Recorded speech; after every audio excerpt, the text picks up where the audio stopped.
Hey there, welcome back to another video. This time around, it is my review of the 1998 dark comedy Pecker. Now, Pecker is one of those films that is close to being a gem, but it just doesn't quite get there.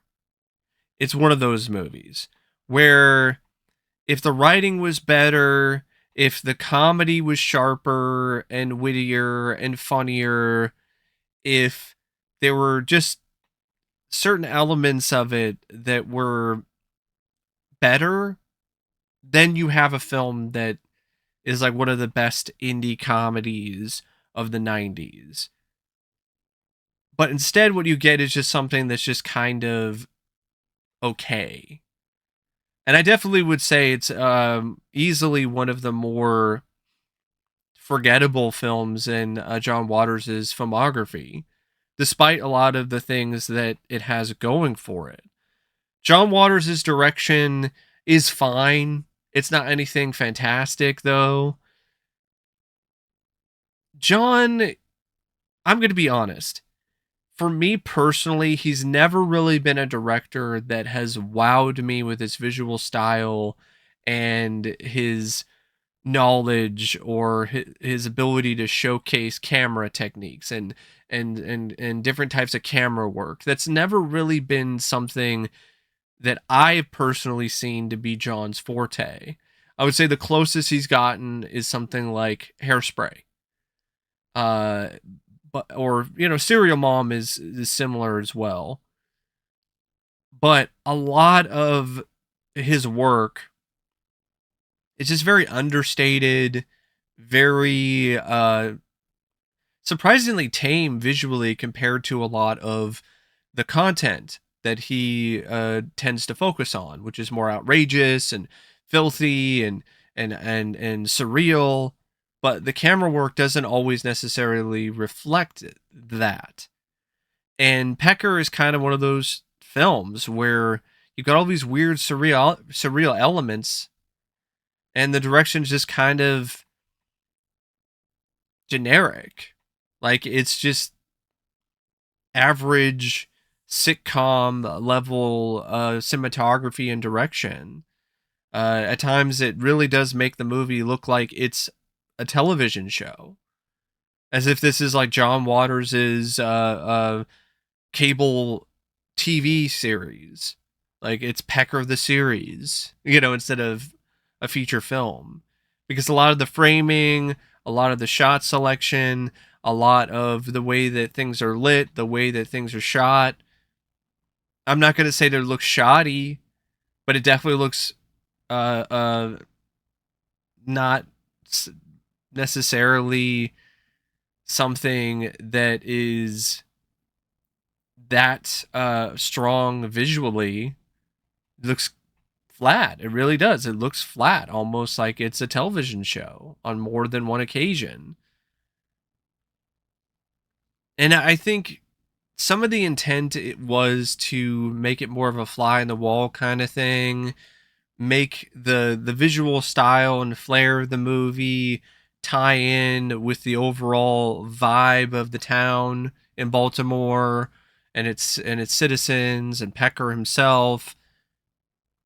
And I could definitely understand the thought process behind that, but that only works for a certain amount of time, because as you keep on going, that it just becomes less and less interesting visually. For a film that has a lot of genuinely dark and daring elements, the direction isn't as daring as a lot of the elements of the story and the script are. But then again, I think that's just kind of it's kind of John Waters. That's his style. That's what he tends to do and what he likes to do more than anything else. And for a film that in a lot of ways is another instance of John Waters trying to break into the mainstream, I feel it's almost like he held himself back here, not just when it comes to the writing, But also when it comes to the direction, like he didn't want to take as many chances because he didn't want to alienate too many people. And I think at this point in his career, I think he would have been in a really good spot to like just kind of go for broke. Like you got a decent amount of money for this one, you got some good financing for it. It's probably not a film that's ever going to be a massive, big financial success. So why not just go for broke here and just really experiment when it comes to the filmmaking? But that's not really what you get here. And the script by John Waters, it does some things really well. For instance, I think the satire of art culture and art critics is brilliant. I think it's very witty. I think it's very sharp, especially in the end of the story where Pecker makes the snooty art critics the focus of his exhibit. I think that was a nice touch. And you could definitely see a little bit of John Waters' own experience with these kind of art critics and him just using this script to kind of stick it to him. And so that was nice to see. And I think there is a certain sweetness to the story and a nice heart to it, especially when it comes to Pecker's connection with his family or with his friends or with his girlfriend Shelley. And there are moments of dark comedy in this that are not only just immensely edgy, but really funny. Like the stuff involving little Chrissy, where at first she's addicted to candy, and then they put her on Ritalin, and now she's a zombie.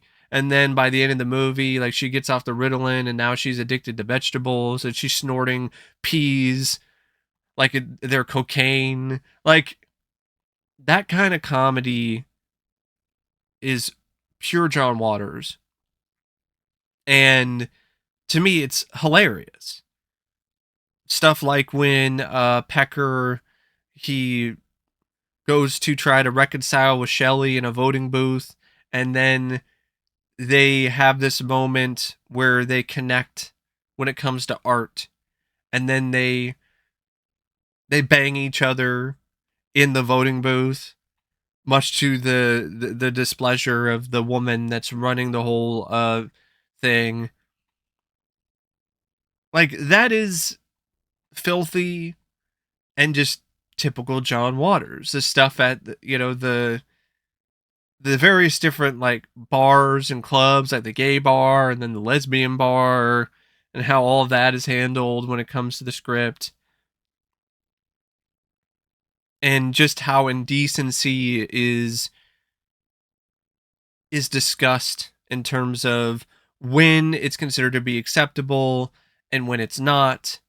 Like when the boundaries are able to be crossed to some, and when the boundaries are not able to be crossed in the same way. Like when Pecker takes a photo of this lesbian's muff, and it's up close, and it's in a frame, and it's in black and white, and that's considered to be art, and that's considered to be acceptable and something that you can display in an art gallery. But if you put that in a different context and you show that anywhere else, then it's offensive and it's lewd. So I think that created an interesting discussion, some nice thought processes, so to speak, when it comes to that whole angle. But there's a lot of stuff with this script that is trying to do certain things in terms of the comedy that just doesn't land. For instance, there's this whole repeated gag with this grandmother who has this Virgin Mary, and it's a puppet, and she's a ventriloquist, and she makes it talk. And it's just very repetitive, and it wasn't really that funny. the first time around, but it's just repeated over and over and over again until one of the big gags at the end is that the Virgin Mary actually talks for real. But by the time that happens, it's already been such a played out gag that doesn't even wind up being that funny. There are also moments of edge that just come across like they're forced, like a whole scene where you see two rats fucking in a trash can. Like, that whole scene is like, yeah, like it doesn't even feel like that was necessarily something that was thrown in there naturally. It was kind of thrown in there so John Waters can, still show the people who are trying to finance this that he still was filthy as always, despite the wholesome nature of this movie. Because if you really think about it, it's a wholesome film. Like, it's about embracing and being okay with being weird, not being normal. That's really what Pecker's main message is that it's okay to be weird and quirky and be yourself. You don't have to be anything other than that. And even if you have talents like Pecker does when it comes to his ability to take photos, you can still be authentic and real without sacrificing your integrity and who you are and who matters to you in your life. But it's just one of those things, though, where a lot of the elements of the script is just very safe. Like, there are some daring elements, some really funny bits, some nice moments of dark comedy, but then there's other moments where it's very safe and it doesn't take the type of risks that you would necessarily expect from a John Waters film. This is definitely not something like A Dirty Shame, which is really out there. And I almost wish it was more out there, even edgier. Like, there were a lot of stuff in this that I thought was really funny, the darker it was and the edgier it was. But when it was going into a place that was less edgy and less surreal and less unique and different in terms of the style of comedy, it just fell flat and it wasn't really funny. Like the stuff involving the two homeless people that are shown continually throughout the movie, and they are befriended by Pecker's mom, Joyce. It's like they're reoccurring characters, but other than them dressing funny and them being homeless, they don't really do anything funny. Even something like Dr. Klumpus, who is, I believe, yeah, she's a character that pops up, and she's from CPS, and she's the one that prescribes Ritalin for Chrissy. Like, even that character shows up, you think, okay, it's going to be an interesting satire of CPS and overprotective parents and so on and so forth. But no, it just is something that pops up, and then it's never brought up again. That character is never referenced again. The character is never seen again. And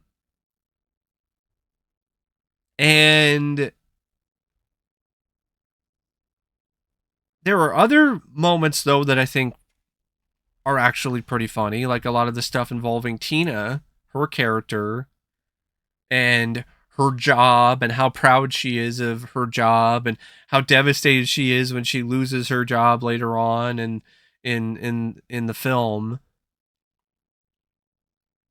But even that, like, even some of the stuff involving that character and her whole profession and everything just feels like it's sanitized, which is shocking compared to, it's a John Waters movie. And you got stuff like guys teabagging other guys in a bar, but it's just done in a way that just feels like John is holding back. And John is known for his gross, just filthy, edgy as hell comedy. And other than maybe like a few moments, you don't really get a lot of that when it comes to this script. A lot of it's more of a satire of art culture and how even the stuck up snooty New Yorkers can appreciate the unique weirdness of Baltimore. It just seems like that's really more of the emphasis or the basis of the overall film or the story, is just to showcase Baltimore and its quirkiness, and to just have a parable about weird people and how it's okay to just be weird. And I appreciate that, but a lot of it's just very trite. A lot of it's just very kind of been there, done that when it comes to the plot. Pecker takes these photos of different people throughout his neighborhood and in town, and he sets up this gallery that initially is just for an audience of a few people who come in from the town into the sub shop and check out a photo or two. But then there's somebody who's in the art world, Rory, who sees his work and then buys a photo and then gives him his own art gallery in New York. And you get this whole sort of stuff where he's a fish out of water, along with his other friends and family. And you get the whole thing where he's starting to become disillusioned a little bit and taken advantage of by Rory, and it causes problems when it comes to his home life. And everyone around him, things just start to go awry. And in order for him to get things back in order, he's got to make a tough decision about his art and what he stands for and what he cares about. And ultimately, he decides to forgo all of these art galleries and set up a photo exhibit in Baltimore, in a bar, in the bar that his dad owns, that he bought, I guess, back from his dad, and remodeled it with money that he got from these other photos that he sold. And the end of the movie is just basically a party at the bar between the Baltimore denizens and the New York people who are coming in from the art world and see themselves photographed and initially are appalled, but then get over it and just embrace the zany spontaneity and the weirdness of everything. And that's really it. Like, that's all that is really there. There's some typical sort of attempts to try to create some extra wedges in between certain characters, like the whole stuff with Rory, where she initially starts to come on to Pecker and tries to get into his pants while Shelley is watching through the window, and of course that causes their whole relationship to kind of to start to fracture between Pecker and Shelley until he manages to patch things up and says endearingly sweet lines like, "Shelley, I love you, Shelley, I love you more than Kodak," which means a lot because Pecker is a photographer and his pictures mean so much to him. But yeah, other than that sort of typical drama, a lot of the stuff, a lot of the beats is just pretty tedious and kind of drawn out. It's like there's barely enough of a plot that here for a feature film or for a movie. Like maybe for an episode of a show or something, but for a movie, it's like there's barely anything there. And it also doesn't help that it's one of those films that's trying to be daring and edgy, but then it's also trying to be more marketable. So as a result, it just doesn't wind up being successfully either thing. It's not successfully edgy because it just comes and goes in terms of the way that things are written and the way the thing has come across, and it's not successfully mainstream either because of these other edgier moments. So I just don't understand what exactly John was trying to accomplish here. Maybe he was trying to show that he could do a feature film for a studio that features a more sanitized version of the kind of films that he likes to make. But at the end of the day, like, what was really the point of that? I mean, what makes John Waters unique? What makes John Waters a sought after commodity in the independent film world, or just the film world in general, is because of his edginess, because of all of that. If you soften the edges, and it's just not really as unique or interesting. Now, I think Pecker has a pretty decent cast. Edward Furlong, it's nice to see him as a lead, but I can see what other critics are kind of saying when it comes to his performance. I don't think he's like completely charmless, but he doesn't really have a lot of on-screen presence. And I don't know if that's entirely due to the script or to his own limitations or a bit of both, but there's just something about it, his performance, that just, it's not the kind of central performance for a movie that really resonates that strongly with you. Like, he doesn't grab you as Pecker. He's fine, but he's not fantastic. And so for a film like this, having a fine, okay lead is another reason why it's just kind of there. Because he's the main focal point. He's the main character. And when the performance is just kind of in the middle, then it's a big reason why the film itself is kind of in the middle. I think Justin Whalen was considered to play the role as well. That might have been interesting to see what he could have brought to it. But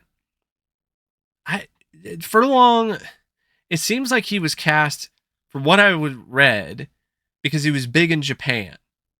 And I think one of the producers of this was somebody who was from Japan, and they were fronting a good amount of money. So in order to get this made, Waters had to essentially cast Edward Furlong. And I don't know if Waters and his whole style and his whole flair and energy didn't really seem to mesh that well with Edward Furlong. But like I said, it's not a bad performance. It's just not great, and it's just very firmly in the middle. It's just okay. There's not a lot of dynamic to it either. He's very just pretty much even. There's maybe a couple moments where he might be a little disillusioned or upset, when his dream of his art being seen by all these people starts to blow up in his face a little bit. But other than that, like, there's really not a lot of extra dynamic when it comes to his performance as Pecker. Christina Ricci, she was also fine as Shelley, but it's another very one-note role. She's just this girl who's in love with Pecker, who runs a laundromat and knows a lot about stains. That's really about it when it comes to her character. She sells it well, and I think she has some decent chemistry with Edward Furlong, but it's definitely not what I would consider to be like one of her standout performances. Lili Taylor's also fine as Rory, the girl who is trying to use Pecker to make a huge splash in the art world. Mary Kay Place was good as Pecker's mom, and I really liked Martha Plimpton as Tina. Like, that was a performance that was a major standout to me because of the fact that Martha just really became a chameleon with this role. Like, really transformed herself for this character to the point where I didn't even know it was her. I didn't even know it was that actress who was playing this role. And when an actress is able to do that and break outside of typecasting in a way that's that effective, like, I definitely have to give her a lot of kudos. And I felt she was honestly the funniest cast member in the movie. other than maybe the girl who's playing little Chrissy, Lauren Halsey, who's also really funny. You got like Brendan Sexton III, who plays Matt, Pecker's best friend, who's a shoplifter. Bess Armstrong from Jaws 3, she plays Dr. Klompus in a few, like just one scene. You got Jean Shirtler as Me and My Ma, the grandmother who has the Virgin Mary. Patty Hearst is actually in this. The real Patty Hearst is Lynn Wentworth, one of the art critics. Um, and you have like Mark Joy who plays Jimmy, and Alan J. Wendell who plays Mr. Nailbox, and a few other people. Like you even have John Waters who has an uncredited cameo as a pervert on the phone who's calling Christina Ricci's character. You have Stacy Keibler in an uncredited role as a blonde on a bus in one scene when the shoplifter friend Matt tries to put the moves on her and she just ignores him and buffs him off. Stacy Keibler is a name that might be familiar with wrestling fans because she would go on to be in WCW and other wrestling federations and promotions in the future. But you also have Mink Stoll, who is an actress who has been in a lot of other John Waters films. She plays one of the homeless people in the movie. Well, actually, no, she plays the precinct captain. So there's some other people, other actors and actresses play the homeless people. So you have Mink Stoll, but like Mink Stoll's like barely in it, and it's basically just a cameo if you really think about it. So yeah, overall, like not the best cast in the world, but definitely not the worst cast. I would say the cast is definitely more interesting and full of genuinely solid work compared to other technical merits of the production, like the cinematography by Robert M. Stevens or the editing by Janice Hampton. And the music score by Stuart Copeland, it's just very quirky, which fits the film well, but it's not really anything that stands out that much. I would say the songs that they use for the soundtrack stand out a lot more, especially Happy Go Lucky Me by Paul Evans, which in a lot of ways is the theme song and really the score for the film. It opens up the movie, it also plays at the end credits, and it's a catchy tune, and it really does represent the good-natured spirit of Pecker and the film as a whole, despite its edgy comedy and its subject matter. And it's like 86 minutes, which is that definitely something that helps it. It doesn't really feel like it's too long or too padded. So it's not really what I would consider to be that boring of a film. So it's got its heart in the right place, and that definitely helps it a decent amount. I wouldn't consider it to be enough, though, to make this into something really special. But it's got a good vibe to it, a good mood to it overall, despite some of the edgier jokes and the comedy and some of the filthier aspects of it. As a dark comedy, it's not dark and twisted enough.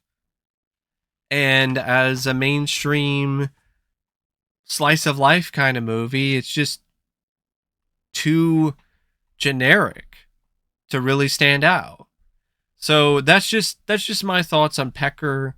An all right film, with some decent performances, adequate direction by John Waters, a script that has some nice satire in it, and has some moments where it can be pretty hilarious. But it just, like I said, it just doesn't fully develop. But anyway, thanks for watching my review, and until next time, I'll see you later. See ya.